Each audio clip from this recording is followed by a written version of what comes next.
اعوذ باللہ من الشیطان الرجیم بسم اللہ الرحمن الرحیم اللہم صلی علی سیدنا و مولانا محمد النبی الامی الہاشمی جزا اللہ عنا سیدنا و مولانا محمد صلی اللہ علیہ وسلم ما هو اہلو۔ ارباب علم و بصیرت معزز سامعین، درس قرآن ترجمہ اور تفسیر کے لیکچر میں آج ہم سورۃ البقرہ کا رکوع نمبر 18 پڑھیں گے۔ دعا ہے کہ اللہ رب العزت کی ذات ہمیں پڑھنے، پڑھانے، سمجھنے، سمجھانے اور عمل کرنے کی توفیق نصیب فرمائے۔ معزز سامعین، رکوع نمبر 17 سے تحویل قبلہ کا عنوان موضوع بحث ہے۔ اب یہاں سے رکوع نمبر 8 سے مسلمانوں کو ایمانیات کی دعوت، نیکیوں کی طرف رغبت اور اسی تحویل قبلہ کے ایک بڑے عظیم واقعے کو مسلمانوں کی حوصلہ افزائی اور داد رسی فرمائی جا رہی ہے۔ وَلِكُلٍّ وِجْهَةٌ هُوَ مُوَلِّيهَا فَاسْتَبِقُوا الْخَيْرَاتِ أَيْنَمَا تَكُونُوا يَأْتِ بِكُمُ اللَّهُ جَمِيعًا إِنَّ اللَّهَ عَلَى كُلِّ شَيْءٍ قَدِيرٌ۔ ہر ایک کے لیے ایک سمت مختص ہے جس کی طرف وہ منہ پھیرنے والا ہے۔ سو فَاسْتَبِقُوا الْخَيْرَاتِ، آپ نیکیوں میں ایک دوسرے سے آگے بڑھو۔ اینما تکونوا یأتی بکم اللہ جمیعا، تم جہاں کہیں بھی ہوگے اللہ رب العزت کی ذات تمہیں اکٹھا کر کے لے آئے گا۔ ان اللہ علی کل شیء قدیر، بے شک اللہ رب العزت کی ذات ہر چیز پر قادر ہے۔ معزز سامعین، ہر مذہب کے جو آداب ہیں، عبادت کے جو طریقے ہیں وہ مختلف ہیں۔ اب یہاں پر جو آیت ہے وَلِكُلٍّ وِجْهَةٌ هُوَ مُوَلِّيهَا، ہر کسی کا ایک سمت کی طرف رخ ہے۔ میں پہلے آپ کو بتا چکا ہوں رکوع نمبر 16 اور 17 کے اندر کہ یہود جو بیت المقدس کا مغربی حصہ ہے، وہاں پر دیوار گریہ ہے، اس کو اس طرف مغرب کی سمت کی طرف رخ کر کر دیوار گریہ کے ساتھ جو ان کی عبادات ہیں ان کو انفرادی طور پر سر انجام دیتے ہیں۔ اور اسی طریقے سے جو نصارہ ہیں وہ اسی بیت المقدس میں مشرق کی طرف، جہاں حضرت مریم سلام اللہ علیہا ایک معتکف ہوئی تھی، جہاں اعتکاف انہوں نے کیا تھا، اللہ کے حکم سے کیا تھا، اور وہاں پر اللہ رب العزت کی ذات نے ان کو رزق اور باقی چیزیں بھی مہیا کی تھیں، تو وہ اس مشرقی حصے کی طرف رخ کر کے نماز پڑھتے ہیں۔ قرآن میں بھی اس کا ذکر آیا ہے مکانن شرقیہ۔ تو سمت ہر کسی کے لیے ایک الگ الگ ہے۔ نصرانیوں کا قبلہ مشرق کی طرف ہو گیا، یہود کا قبلہ اسی بیت المقدس کے اندر مغرب کی طرف ہو گیا۔ اب یہاں پر ہوا مولیہا فاستبقوا الخیرات کہ آپ نیکیوں میں آگے چلیں۔ نیکیوں میں اصل جو عبادت کا مخز ہے، عبادت کا جز ہے، وہ دو چیزوں پر منقسم ہے۔ نمبر ایک ہے بدنی عبادت اور ایک ہے باطنی عبادت۔ بدنی عبادت آپ نے وضو کر لیا، اللہ کے احکامات، جن چیزوں سے امر بالمعروف و نہی عن المنکر، جن چیزوں سے اللہ نے کرنے کا حکم دیا ان کو آپ بجا لائے، اور جن چیزوں سے اللہ رب العزت کی ذات نے رکنے کا حکم دیا آپ لوگ رک گئے۔ بنیادی طور پہ ایمانیات، تقوی اسی چیز کا نام ہے۔ اب بدنی عبادات میں کیا ہوا؟ بدنی عبادات میں آپ حج کے لیے چلے جاتے ہیں، آپ وضو کرتے ہیں اور اس کے بعد نیت کرتے ہیں، وضو کرتے ہیں، وضو کرنے کے بعد جائے نماز بچھائی، مسجد میں گئے، یا جیسے بھی آپ نے نماز کے ارکان ادا کر دیے۔ اب یہ بدنی طور پر آپ نے نماز ادا کر دی۔ اب اسی طریقے سے جو باطنی عبادت ہوگی، باطنی عبادت میں کیا ہوگا؟ آپ کی نیت کتنی پرخلوص ہے، پھر اس کے بعد آپ کتنے خلوص کے ساتھ نماز ادا کر رہے ہیں، پھر آپ پر خشیت الہی، گریہ، ندامت، سر سجود جب اللہ کے سامنے ہوئے ہیں تو کس عاجزی کے ساتھ آپ اللہ کے حضور سر سجود ہوئے، تو یہ باطنی عبادات آ گئی۔ اصل کسی مسلمان کا باقی دوسرے مومن کے ساتھ، ایک ایمان والے کا دوسرے ایمان والے کے ساتھ، اور اسی طریقے سے دیگر مذاہب کے ساتھ جو اصل مقابلہ ہے وہ کیا ہے؟ فاستبقوا الخیرات، نیکیوں کا مقابلہ ہے۔ اللہ رب العزت کی ذات کیا فرماتے ہیں کہ نیکیوں میں ایک دوسرے سے آگے بڑھو۔ جیسے لِكُلٍّ جَعَلْنَا مِنْكُمْ شِرْعَةً وَمِنْهَاجًا وَلَوْ شَاءَ اللَّهُ لَجَعَلَكُمْ أُمَّةً وَاحِدَةً وَلَكِنْ لِيَبْلُوَكُمْ فِي مَا آتَاكُمْ فَاسْتَبِقُوا الْخَيْرَاتِ إِلَى اللَّهِ مَرْجِعُكُمْ جَمِيعًا، سورۃ المائدہ آیت نمبر 48۔ کہ ہر شخص کو اپنے اپنے قبلے کی پڑی ہوئی ہے، ہر شخص نے اپنی اپنی الگ راہ بنائی ہوئی ہے۔ پھر فرمایا گو تمہارا جسم اور بدن مختلف ہو جائیں گے، گو تم ادھر ادھر بکھر جاؤ گے، لیکن اللہ تمہیں اپنے قدرت کاملہ کے ذریعے اکٹھا کر لے گا۔ یہاں پر بھی اللہ نے کیا فرمایا؟ اینما تکونوا یأتی بکم اللہ جمیعا، کہ آپ لوگ جدھر جدھر جہاں بھی ہوگے، تکونو یأتی بکم اللہ جمیعا، اللہ آپ سب کو اکٹھا کر دے گا، آپ کی نیت، آپ کا قبلہ ایک کر دے گا۔ مسلمان رشیا میں ہے، مسلمان یمن میں ہے، مسلمان بوسنیا میں ہے، مسلمان کوسوو میں ہے، مسلمان پاکستان میں، انڈیا میں ہے، افغانستان میں ہے، بنگلہ دیش میں، لیکن ایک سنت محمد صلی اللہ تعالی علیہ وسلم کے مطابق جہاں کہیں بھی ہے اس نے یک رخ ہو کر، یک سمت ہو کر، جب نماز کا ٹائم آئے گا تو اس نے رخ قبلہ مکہ المکرمہ، قبلہ کے روبرو، قبلہ کے رخ ہو کر اسے نماز ادا کرنی ہے۔ تو یہ اللہ نے ان کو اکٹھا کیا۔ اسی طریقے سے رکوع نمبر 17 کے اندر بھی میں نے آپ سے کہا تھا کہ ہمارا مسجود اللہ رب العزت کی ذات ہے، نہ کہ ہمارا مسجود جو ہے وہ کعبہ ہے۔ کعبہ جو ہے وہاں کعبے کی طرف رخ کر کے، وَلِلَّهِ الْمَشْرِقُ وَالْمَغْرِبُ، مشرق مغرب تمام سمتیں، ہر جہت اللہ کے لیے ہے، لیکن قبلے کی طرف رخ کر کے نماز پڑھنے کا جو مفہوم ہے یا جو فلسفہ ہے وہ بنیادی طور پر یہ ہے کہ امت میں اتفاق اور اتحاد اور باہمی اخوت پیدا کرنا۔ ان اللہ علی کل شیء قدیر، اللہ رب العزت کی ذات ہر چیز پر قادر ہے۔ اسی طریقے سے اب آگے جو آیت آ رہی ہے وَمِنْ حَيْثُ خَرَجْتَ فَوَلِّ وَجْهَكَ شَطْرَ الْمَسْجِدِ الْحَرَامِ، یہ آیت ایک ہی رکوع کے اندر اللہ رب العزت کی ذات نے 3 دفعہ دہرا دی ہے۔ اللہ کا حکم ایک دفعہ بھی بہت تھا، 2 دفعہ بھی بہت تھا، 3 دفعہ۔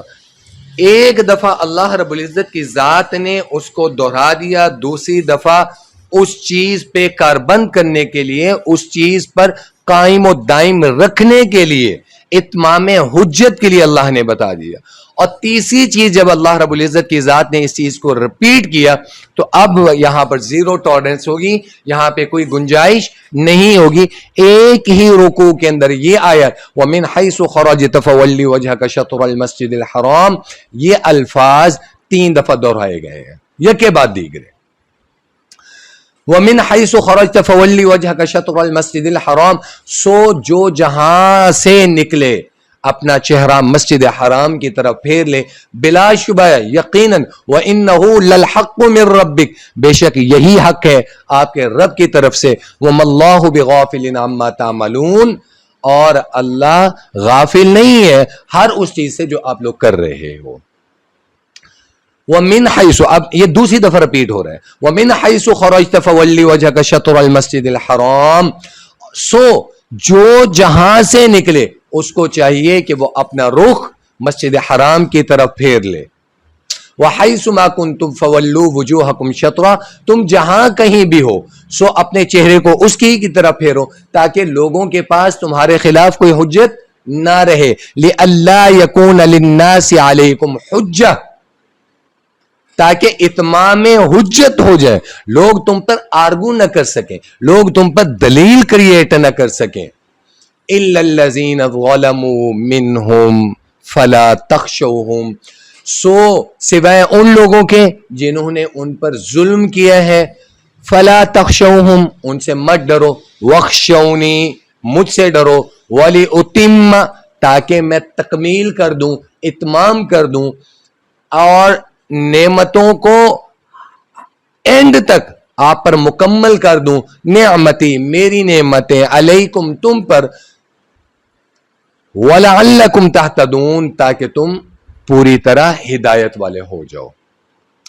اب بار بار 3 مرتبہ تاکید کی جا رہی ہے کہ مسلمانوں کو کہ آپ اپنا رخ جہاں کہیں بھی ہو، آپ مکے سے باہر نکلے ہو، آپ مدینہ میں ہو، آپ عرب سے باہر ہو، عرب ممالک، عرب کی جتنی جورسڈکشن ہے، آپ اس سے باہر ہو، اس باؤنڈری سے باہر ہو، آپ دنیا کے کسی بھی کونے میں ہو، آپ کسی بھی بر اعظم میں ہو، آپ سمندر میں ہو، آپ جہاں کہیں بھی ہو، آپ کا رخ اندازتاً، اگر آپ کو سمت کا متعین نہیں ہے لیکن اندازے کے ساتھ آپ کو اندازہ ہو جائے گا۔ آج کل کا دور تو زیادہ دور جدید ہے، سمت کا معلوم کرنا ناممکن نہیں ہے۔ آپ لوگ چاند پر بھی پہنچ چکے ہیں، مارس پہ بھی آپ پہنچ چکے ہیں، زیر زمین آپ سمندروں تک پہنچ چکے ہیں۔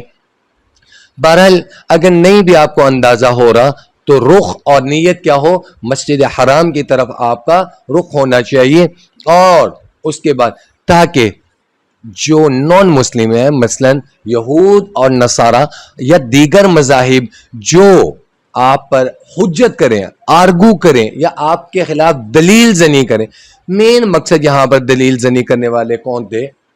یہود تھے، اور اس کے بعد نصارہ تھے۔ یہود سب سے زیادہ دلیل بازی کیا کرتے تھے کہ بھائی دیکھ لو کہ مسلمان پہلے تو ہمارے بیت المقدس کی طرف منہ کر کے نماز پڑھ رہے تھے، اب اگر آپ لوگ مسجد حرام کی طرف نماز پڑھ کے نہیں وہ کریں گے، یا وہ لوگ جنہوں نے اپنے آپ پر ظلم کیا، یا وہ لوگ جو منافقین میں ہیں، وہ لوگ اگر رخ نہیں کریں گے تو وہ ان کو آرگو کرنے کا، ان کو حجت کرنے کا، ان کو ایک بہانہ مل جائے گا مسلمانوں پر طعن و تشیح کرنے کا۔ مگر مسلمانوں کو طعن و تشیح کا نشانہ کون بنائے گا؟ الا الذین ظلموا منہم، وہ لوگ جنہوں نے ان پر ظلم کیا ہے۔ ان ایکچوئل کیا ہے؟ انہوں نے اپنے آپ پر خود ظلم کیا ہے، وہ اپنے آپ کو خود دھوکہ دے رہے ہیں، نہ کہ وہ اللہ کو یا مسلمانوں کو دھوکہ دے رہے ہیں۔ اب یہاں پر کیا کہا جا رہا ہے؟ ان کے مظالم کی وجہ سے، ان کی تعداد میں اکثریت ہونے کی وجہ سے آپ لوگ، یا وہ یہ کہیں کہ جی ہم اہل کتاب ہیں، تو آپ بھی تو اہل کتاب ہو، مسلمانوں کو کہا جا رہا ہے کوئی حجت باقی نہ رہے اور ان سے ڈرنے کی، الا الذین ظلموا منہم، وہ لوگ یہ ظلم کر رہے ہیں۔ اور اب ہمارے لیے متبرک اور مشرف ترین، ہمارے لیے کیا قبلے کا رخ کیا اللہ نے متعین کر دیا؟ مسجد حرام، ٹھیک ہے، حرمت والی جگہ کعبۃ اللہ، دین ابراہیمی کو اللہ نے وہ کر دیا، تو وہ بنا دیا تاکہ حجت کوئی باقی نہ رہے، نمازیں اسی طرف قائم کرو۔ اب آگے جو اللہ رب العزت کی ذات آیت کے اندر بات کریں، یہاں پر فلا تخشوہم، تمہیں کسی سے ڈرنے کی ضرورت نہیں ہے، فلا تخشوہم، ان سے ڈرنے کی ضرورت نہیں ہے، وخشونی۔ ایمان والا جو ہوتا ہے، کامل ایمان والا جو ہوتا ہے، اس کو اللہ کے ڈر کے علاوہ کسی کا ڈر نہیں ہوتا۔ آج کل کے ہمارے لوگوں کی طرح اس چیز کا ڈر نہیں ہوتا کہ ہمیں تو سب سے بڑا ڈر یہ ہے نا، ہمیں اللہ کا ڈر نہیں ہے، ہمیں معاشرے کا ڈر ہے، ہمیں سوسائٹی کا ڈر ہے، ہمیں لوگوں کا ڈر ہے کہ لوگ کیا کہیں گے۔ لیکن ایمان والے کیا ہوتے ہیں؟ اللہ کیا کہہ رہے ہیں؟ وخشونی، صرف اور صرف مجھ سے ڈرو۔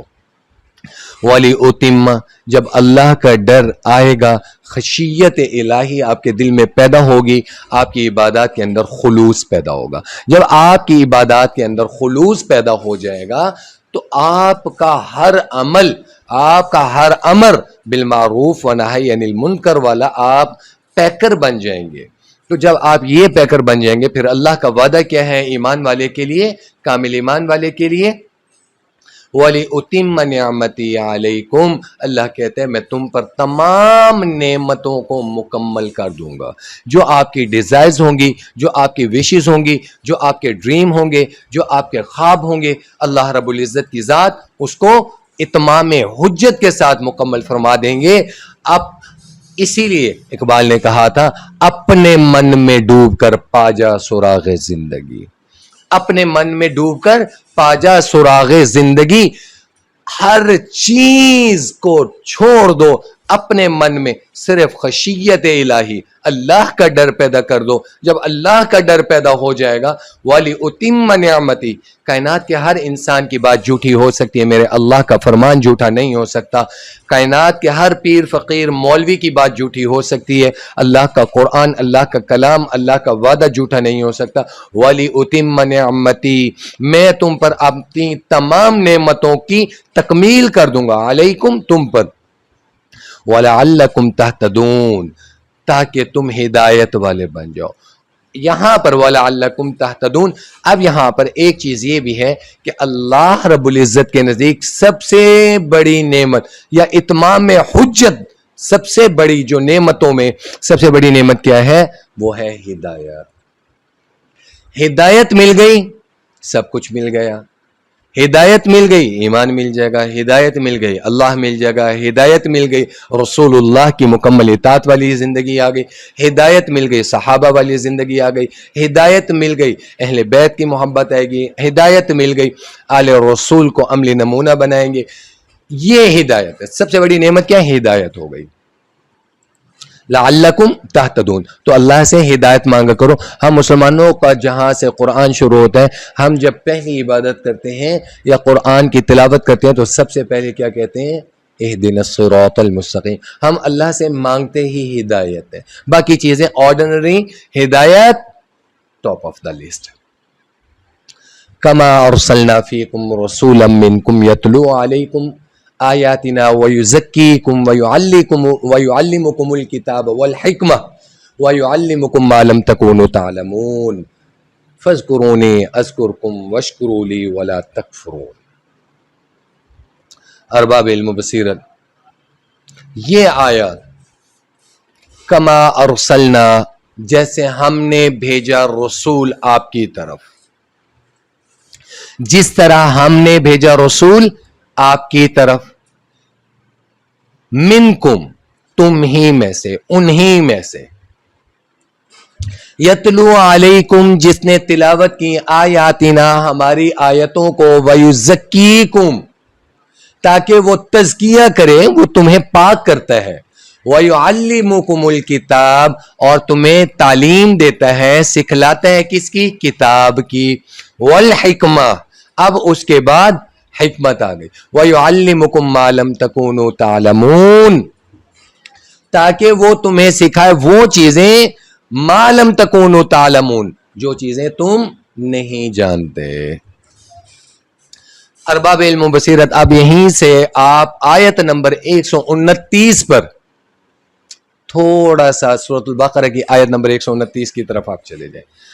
جب آپ سورۃ البقرہ کے آیت نمبر 129 پہ جاتے ہیں تو آپ حیران ہوں گے کہ اللہ رب العزت کی ذات کے حکم سے جب کعبے کی بنیادوں کو بلند کر رہے تھے ابراہیم علیہ السلام اور اسماعیل علیہ السلام، جب اس کی تکمیل کر دی گئی تو اس وقت ابراہیم علیہ السلام نے اور اسماعیل علیہ السلام نے اللہ سے مزدوری مانگی، اور مزدوری کیا مانگی؟ ربنا وبعث فیہم رسولا منہم یتلو علیہم آیاتک ویعلمہم الکتاب والحکمہ ویزکیہم۔ اے اللہ، اب اس قوم میں، اہل عرب میں، ربنا وبعث، اے ہمارے رب، وبعث، ان میں سے بھیج، رسولا منہم، ایک رسول جو انہی میں سے ہو۔ اب یہاں پر جو ترتیب ہے ذرا اس کو ملاحظہ کیجئے گا اور توجہ کے ساتھ سنیے گا۔ یتلو علیہم آیاتک، یہاں پر کیا مانگا جا رہا ہے؟ پہلے یتلو علیہم آیاتک، جو تلاوت کرے آپ کی آیتوں کی، آپ کی نشانی کی، آیاتک، آپ کی نشانیوں کی، آپ کی آیات کی، وَيُعَلِّمُهُمُ الْكِتَابَ، اور ان کو تعلیم دے کتاب کی، کتاب حق کی، والحکمہ، اور حکمت، اور ان کو حکمت دے، دانائی دے، وَيُزَكِّيهِمْ، اور ان کا تزکیہ کرے. ٹھیک ہو گیا. اب پہلی چیز کیا آ گئی؟ تلاوت کرے اللہ کی آیات کی، اللہ کی نشانیوں کی دہرائی کرے. دوسری چیز کیا آ گئی؟ وَيُعَلِّمُهُمُ الْكِتَابَ، انہی کو کتاب سکھائے. تیسری چیز کیا آ گئی؟ حکمت. چوتھی چیز کیا آ گئی؟ تزکیہ کرے. اب یہاں پر اللہ رب العزت کی ذات حضرت ابراہیم علیہ السلام اور حضرت اسماعیل علیہ السلام کی دعا کو مکمل فرما رہے، پورا فرما رہے. ہزاروں سو سال کے بعد دعا پوری ہونے کا وقت آ گیا. اب جب دعا پوری ہونے کا وقت آ گیا، انہوں نے جو مانگا وہ ترتیب آپ نے سماعت فرما لی. اب یہاں پر اللہ نے جو ان کی دعا کو مکمل فرمایا، ان کی دعا کو شرف قبولیت بخشا. شرف قبولیت بخشتے ہوئے اب جو ترتیب ہے اللہ نے وہ چینج کر دی ہے. اللہ نے کہا کہ ٹھیک ہے، آپ نے مجھ سے مانگا، اب امت محمدیہ صلی اللہ تعالی علیہ وسلم کو کامل امت بنایا جا رہا ہے. اب یہاں پر نبوت، ابراہیم علیہ السلام کی وراثت جو ہے، نبوت کی وراثت، وہ اب اسماعیل علیہ السلام کی نسل میں منتقل کی جا رہی ہے. جو وراثت ایک تو چل رہی تھی حضرت اسحاق علیہ السلام کی نسل میں، اسحاق بن یعقوب، یعقوب بن یوسف. اب یہ سلسلہ چلتا آ رہا تھا، چلتا آ رہا، اور یہ سلسلہ کہاں تک آیا؟ حضرت موسیٰ علیہ السلام تک یہ سلسلہ ہے. اب حضرت عیسیٰ پر کیوں نہیں آیا؟ کیونکہ حضرت عیسیٰ تو اللہ کی روح القدس کے ذریعے ان کی تخلیق ہوئی. جب ان کی تخلیق روح القدس سے ہو گئی تو نسل تو ان کی نہ چلی نا. لہذا نبوت کا سلسلہ جو وراثت ابراہیم تھا، وہ وراثت ابراہیمی کا سلسلہ اسحاق علیہ السلام کی نسل سے چلتے چلتے حضرت موسیٰ تک جب آ گیا، اب یہودیت سے یہاں سے ختم ہو کر وراثت ابراہیمی منتقل ہو رہی ہے اسماعیل علیہ السلام کی نسل میں، اور حضرت محمد صلی اللہ تعالی علیہ وسلم کو نبوت دی جا رہی ہے. اور اب جو مانگا گیا تھا ربنا وبعث فیہم رسولا منہم یتلو علیہم آیاتک ویعلمہم الکتاب والحکمہ ویزکیہم، اللہ نے یہاں پر ترتیب چینج کر دی. ترتیب کیا چینج کی؟ اب اللہ نے کہا ٹھیک ہے ابراہیم، تیری دعا قبول کی جا رہی ہے. کما ارسلنا فیکم رسولا، پھر جس طرح ہم نے رسول بھیجا، اب رسول آ گیا. اب وراثت اسماعیل علیہ السلام کی نسل میں آ گئی، عرب میں سے، اور انہی میں سے رسولا منکم، انہی میں سے، تم ہی میں سے رسول کو چنا گیا، رسولا منکم. اب یہاں پر یتلو علیکم آیاتنا، جو تم پر ہماری آیتوں کو پڑھتا ہے. اب یہاں پر بھی ترتیب سیم ہے، ربنا وبعث فیہم رسولا منہم یتلو، یہاں پر بھی آ گیا یتلو، وہاں پر تھا پہلے تلاوت، یہاں پر بھی آ گئی یتلو. یہاں پر ہے یتلو علیکم آیاتنا، جو تلاوت کرتے ہیں ہماری آیتوں کو. اب وہاں پر کیا تھا؟ ربنا وبعث فیہم رسولا منہم یتلو علیہم آیاتک ویعلمہم الکتاب، اور وہ ان کو تعلیم دے کتاب کی. دوسری چیز کیا مانگی گئی تھی؟ تعلیم کتاب کی. لیکن اللہ نے یہاں ترتیب چینج کر کے کیا کر دیا؟ اللہ نے کہا نہیں نہیں نہیں نہیں، وَيُزَكِّيكُمْ، پہلے ان کا تزکیہ کرے. جو پہلے تمہارا تزکیہ کرے گا، تمہارے نفس کی، تمہارے باطن کی پاکیزگی وہ کرے گا. کیوں؟ اگر پہلے کتاب کی تعلیم دے دی جائے اور نفس کا تزکیہ نہ ہو، من میلا ہو، باطن میلا ہو، تو ارباب علم و بصیرت، وہ جو علم ہے وہ وبال جان بن جائے گا. مثلا بڑے بڑے علماء میں دور جدید میں دیکھ لیں نا، اکبر کے دور میں دیکھ لیں. اکبر کے دور میں جب نیا دین بنایا گیا تھا تو وہ جو ملا فیضی تھا، وہ دو عالم تھے نا جنہوں نے اکبر کو مشورہ دیا تھا. ملعون خنزیر مرزا غلام احمد قادیانی، اس کو بھی یہ نبوت کے لیے اور باقی چیزوں کے لیے اکسانے والا جو تھا، وہ بھی تو ایک عالم دین تھا نا. تو علم ہو نفس پاک نہ ہو باطن پاک نہ ہو تو وہ وبال جان بن جائے گا. مدنی کریم خاتم النبیین صلی اللہ تعالی علیہ وسلم کا فرمان اقدس ہے روز قیامت جہنم میں سب سے زیادہ علماء کی تعداد ہوگی. اس لیے اللہ رب العزت کی ذات نے کیا فرمایا مدنی کریم کو کہ ٹھیک ہے میری نشانیاں تو انہیں بتاؤ نا. جب میری نشانیاں ان کو بتاؤ گے اب یہاں پر یہ کیا ہوگا, یہ شرک کا راستہ چھوڑیں گے اور وحدانیت کی طرف آئیں گے. جب خدائے یکتا کی طرف آ جائیں گے اب اگلی چیز کیا ہوگی, وَيُزَكِّيكُمْ, ان کے نفس کو پاک کریں گے, ان کا تزکیہ فرمائیں گے, ان کے باطن کو پاک کریں گے. اب جب باطن پاک ہو جائے گا, باطن کون سا ہوگا, وخشونی والا, جو پہلے پڑھ چکے ہیں وخشونی. جب وخشونی والا باطن ہو جائے گا پھر اللہ کیا کریں گے, وَلِيُتِمَّ نِعْمَتِهِ عَلَيْكُمْ وَلَعَلَّكُمْ تَهْتَدُونَ. اب اللہ کیا دیں گے, ہدایت, وحدانیت, اللہ کی وحدانیت کی طرف آ گئے. کس بات پر, یتلو علیکم آیاتنا, اللہ کی نشانیوں کو دیکھ کر اللہ کی الوہیت اور اللہ کی ربوبیت کی طرف آ گئے. اب مدنی کریم صلی اللہ تعالی علیہ وسلم نے کیا کرنا ہے, وَيُزَكِّيكُمْ, ان کے نفس کو پاک کرنا ہے. وَيُعَلِّمُكُمُ الْكِتَابَ, اب ان کو کتاب قرآن جو گریجولی نازل ہو رہا تھا آپ پر, ان کو وہ شریعت سکھائی جائے گی. شریعت دو قسم کی ہے, ایک شریعت وہ جو آدم علیہ السلام, آدم صفی اللہ سے لے کر محمد رسول اللہ خاتم النبیین صلی اللہ تعالی علیہ وسلم تک وہ ایک ہے, اور وہ کیا ہے, آمنت باللہ و ملائکتی و کتبی و رسلی والیوم الاخر والقدر خیرہ و شرہ من اللہ تعالی والبعث بعد الموت. یہ ایمانیات اور یہ شریعت تمام نبیوں کی ایک ہے. اب یہاں پر وَيُعَلِّمُكُمُ الْكِتَابَ, جو ان کو کتاب سکھائے گا, وَالْحِکْمَةِ, اب جب علم بھی آ گیا, پہلے شرک سے الگ ہو گئے, نمبر 1 اللہ کی الوہیت, اللہ کی ربوبیت, اللہ کی وحدانیت, اللہ کے حاضر ناظر ہونا, اللہ کو قادر مطلق مان لیا. اب دوسری چیز وَيُزَكِّيكُمْ, نفس بھی پاک ہو گیا. تیسری چیز وَيُعَلِّمُكُمُ الْكِتَابَ, اب کتاب کی تعلیم دی جا رہی, اب شریعت وہ سکھائی جا رہی. وَالْحِکْمَةِ, اب یہاں پر حکمت اور دانائی وہ سکھائی جا رہی ہے. اب ایک چیز یہاں پر میں تھوڑا سا ایڈ آن کرتا جاؤں, جو شاید میرا ذاتی اقتباس ہے, جو میں نے مطالعہ کیا یا استاذہ سے پڑھا, ہمارے استاذہ نے نہیں بتایا تھا.